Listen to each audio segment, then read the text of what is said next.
Welcome to You the Boss podcast, episode 72. I'm your host, Pam, and today we're going to be talking about you being the boss of your mind.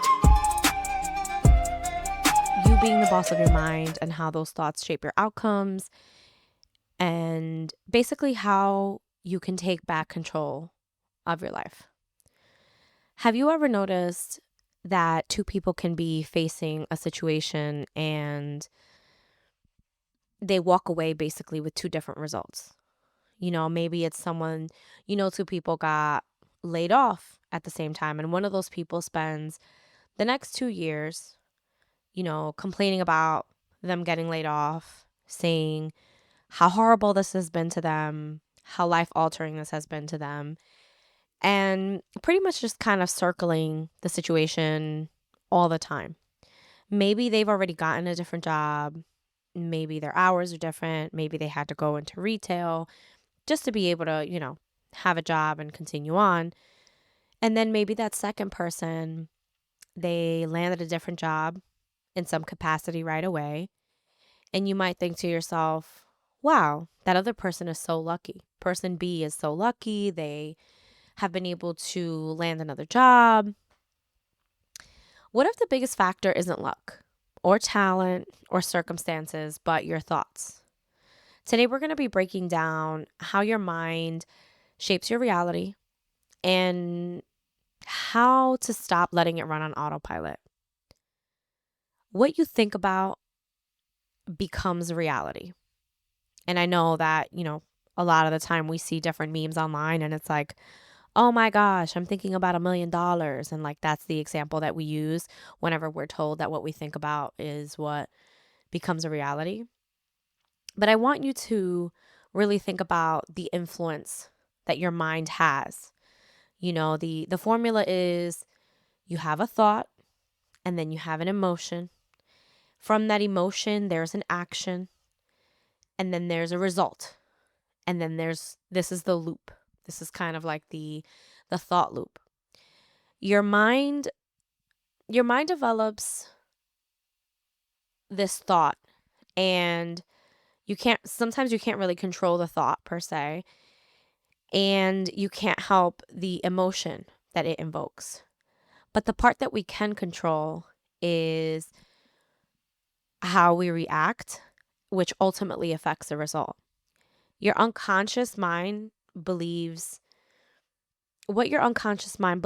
is kind of like how you're driven. Your subconscious is going to see that you made a vision board this year. It's going to see that you put these different things on the board. Maybe you put multiple trips on airplanes. Maybe you wanted to reach a certain number of followers or subscribers on your channels. Maybe you put yourself climbing the corporate ladder. Maybe you put yourself speaking to a bunch of people in a boardroom. Your subconscious mind doesn't focus on the how. It doesn't focus on the steps. It doesn't focus on, well, how are we going to get there? Your subconscious mind just sees that thought and it believes it to be true. And what it does for the brain is that it focuses on making it true. So when it comes to how you respond to different things, we don't realize how much we are on autopilot and how much everything around us affects those last two steps when it comes to a thought. We don't realize, the average person doesn't understand, how important it is to what it is that we say to ourselves. Self-talk based on like the amount of TV we consume, how much time we spend on the internet, the music that we listen to, the people that we have close in our lives. We don't recognize, because we're on autopilot, we don't recognize just how much those different factors affect our thoughts and our thought process. Simply put, when you keep giving yourself, like if you're surrounded by people who are negative, it's not anyone's fault per se. It's just you've been given several things in life, handed a couple of cards that, weren't the best. Maybe you got laid off, you lost a loved one, you're going through relationship troubles, or Maybe it's not all of those things at once. Maybe it's just one or the other. And if you're surrounded by people who are negative, they're going to advise you based from their circumstance. Basically, kind of like dirty water is not going to clean dishes. It's just going to make the dishes dirtier. So when we think about person A and person B and the different opportunity that happens when, one of them lost their job and two of them lost some jobs and one person went this way and that person went that way, it's because their mental narratives are different. And that's why they have different outcomes. So think about everything that we consume on a day-to-day basis and recognize that your thoughts don't just describe reality, they create it. If two different people look at a situation differently, neither of them is necessarily wrong, but what turns out to be based on their reality is what comes to fruition in their loop, what comes to be. And so I'm going to talk to you a little bit about how your mind defaults to self-sabotage. I know that I've spoken to a lot of people about this topic. They'll say to me, like, I just feel like I'm always self-sabotaging. I always feel like I put myself down. I put myself in these situations even though everything is great. And there's no reason for you to shame yourself. There's no reason for you to shame yourself. There's no reason for you to talk down to yourself and say, oh my gosh, I'm in self-sabotage, I'm being bad to myself and all those things. That's not really necessary. And the reason that's not necessary is because your brain is wired for survival. It's not wired for happiness. When you think about cave people and they were, we look at them and we say like how the different things that they did and how different we are and maybe even how much we've evolved. But we have to remember that their brains are very different than our brains. And so their brain was wired for survival. They were to stay alive. So food, water, clothing, and any imminent danger taking it out. There wasn't necessarily a thing such as happiness. And so I want to talk a little bit about mental traps, the negativity bias or the outlook of everything as a catastrophe. When something goes wrong at work, it's, oh my gosh, this is devastating. The world is falling apart. Maybe, the next couple of weeks are going to be super busy because XYZ. And you go down the spiral staircase. You spiral, you're going round and round in circles. And, these things are still going to happen. They're still going to be, but everything is a catastrophe outlook. And then there's the all or nothing, the type of person that, they need to get everything exactly right, or no matter what, it's wrong. When you put in an address into a GPS and you miss an exit because maybe you were texting and you weren't supposed to while you were driving, or you were having a conversation with someone in the car and you got distracted and you missed the exit. You don't look at the drive to your location. You don't look at it as a failure. You just see that you were rerouting. So the all or nothing thinking is saying like, this trip was a failure because I missed that exit. You're not broken. I want you to know that you're not broken. Your brain isn't broken. It's simply that your brain is doing its old job in a new world. We've become so conditioned with being on autopilot. I sometimes think that the commercial that I forget what appliance it was, but it was like set it and forget it. It might have been like some oven or a crock pot of some type. And it was like a set it and forget it. Like, you don't need to think about it. You put all your dinner in this one container and like everything gets cooked and everything is done and you don't need to think about it and nothing's going to happen. And while that is a great invention, for someone who may be making a dish or anything like that, we are treating our lives this way. So we're walking into things being on autopilot.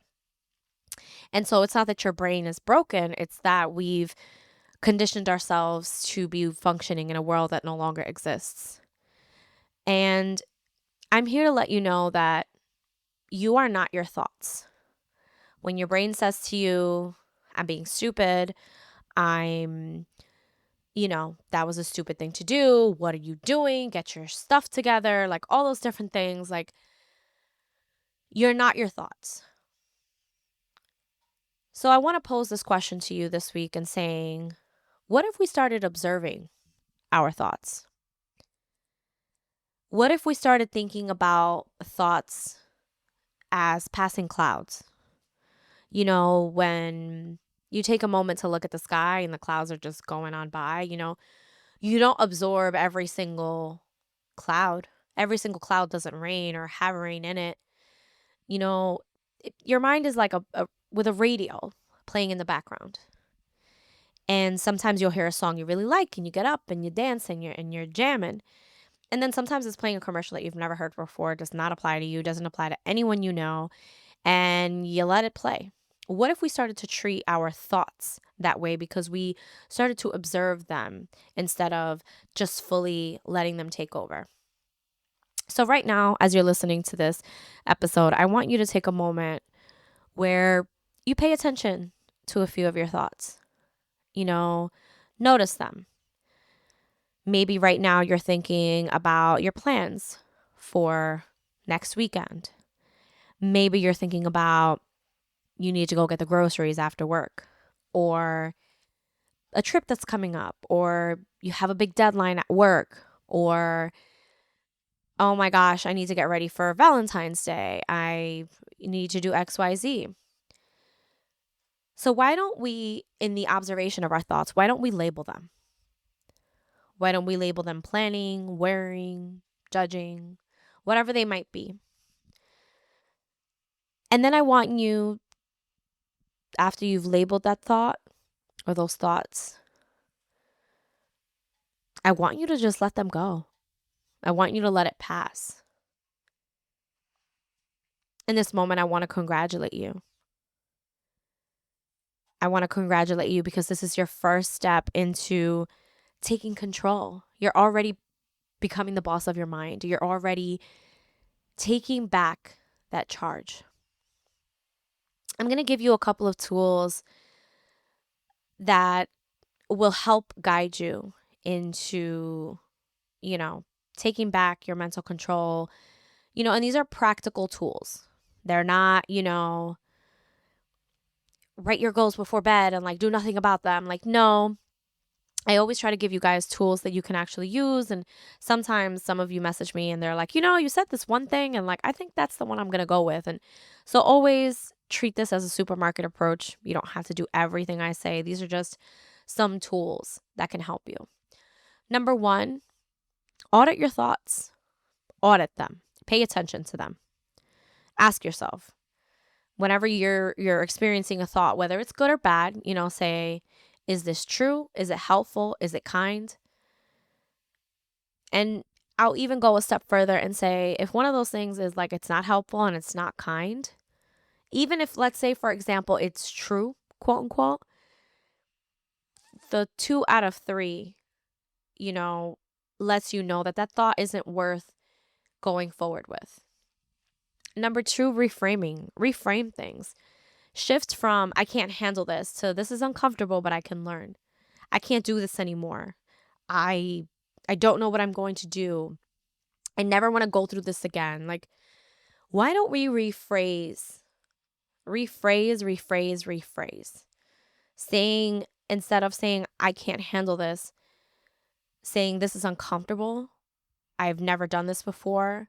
I don't know really how to handle this, but I can learn. Number 3, mental boundaries. Limit your dwelling time. The time that you sit, spiraling, the overthinking. You make the decision of choosing when to engage with certain thoughts. Sometimes, I have to admit to you that sometimes I'm an overthinker. I can literally sit and dwindle a thought in front of you like fast. Like if you've ever seen the cartoons when like the yarn undoes itself, I can do that with thoughts fast. And so I want to invite you to limit the time that you spend doing that. Limit it because it's not helping you. If the thought comes and goes, it doesn't change the fact that it came, but it does change what it does for you emotionally, and it puts you in a position of controlling and having those boundaries. Number 4, language awareness. This one is probably my favorite tool because I've done several episodes on this podcast about What to Say When You Talk to Yourself. You guys know that I have read What to Say When You Talk to Yourself by Chad Helmstetter several times in my life, in my adult life, and I can't recommend it enough. And the reason is because I I know for sure that words are magic. Whatever you say comes to fruition. Literally, I have a friend who was one day texting me and was like, I don't know how much more I can take. And she explained the situation to me. She said whatever she said to me, and she was like, everything just keeps going to shit. I don't know how much more I can take. Less than 12 hours later, the following morning, she texted me, and because I said to her, I was like, you need to reframe yourself, like respectfully, not respectfully. You need to reframe what it is that you're saying. Like, watch what you say. Words are magic. And lo and behold, less than 12 hours later, she texted me and was like, I shouldn't have said that because XYZ happened this morning. And I think language awareness is like, I could do a whole topic of that on its own. But I just want you to pay attention to the times that you say always, never, and can't. Because those words and several others, they shape your reality. They shape your reality. They shape what it is that you call into your life, what it is that you speak, and how that comes to fruition. So I want to invite you this week to take some of these tools, and I want you to go out there and apply them to your career, your relationships, any challenges that you're facing right now. Maybe your confidence and your self-worth. Pay attention to your thoughts. You know, later today, because you're listening to this in the morning, later today, when you look in the mirror, when you're washing your hands, what are you saying to yourself? Or maybe that's you're having a challenge with your spouse, and maybe you guys are just a little bit on the outs, maybe you're going through a roommate phase. I want you to pay attention to your thoughts. I want you to pay attention to those things that are coming to you. And I want you to be cognizant of how you speak to yourself in your mind. I've watched different people, they on YouTube and different things like that. They make videos of like get ready with me and that kind of thing. And they'll be trying something on and they're like, oh my gosh, this looks so cute. I look so cute in this. It's so important for you to go out there and speak kindly to yourself and speak kindly to what it is that you're seeing, whether that's about you or someone else, because it rewires your brain. Those small little observations of your brain, of that mental control is really what shifts your life for you to be able to take back that control over time. Leadership starts in the mind. So whether that's leadership in your home, leadership of your life, or literally leadership of your mind, it starts internally. Being the boss is not controlling everything. I know that that's a common misconception, like you're bossy because you want to be in control of everything. No. Being a boss, especially a boss of your mind, is choosing what thoughts to follow. It's deciding that you're no longer wanting to be in autopilot. You don't need to have a perfect mind. You just need to have a conscious one. So this week I want to say to you, practice responding instead of reacting. I want you to ask yourself, what thought am I letting run the show? In closing, I want to leave you guys with a book, as I typically try to do. And that book is called Mindset by Carol S. Dweck. And in this book, it talks about how your beliefs, your thoughts, they shape your success, your resilience, your growth. It's practical application about mental control. It leads you in the direction that growth begins the moment you challenge a story you're telling yourself. It's a really good book. I have it on my list to read in the next couple of weeks. So definitely check that book out. That's not sponsored, but I will put the author's information in the show notes. And before we end this episode, I want to encourage you to leave us a review wherever you listen to your podcasts. We are on all streaming platforms, Spotify, Apple, YouTube. Leave us a 5-star review. We definitely appreciate it. Thank you for listening. Come back again next week for another episode of You the Boss podcast.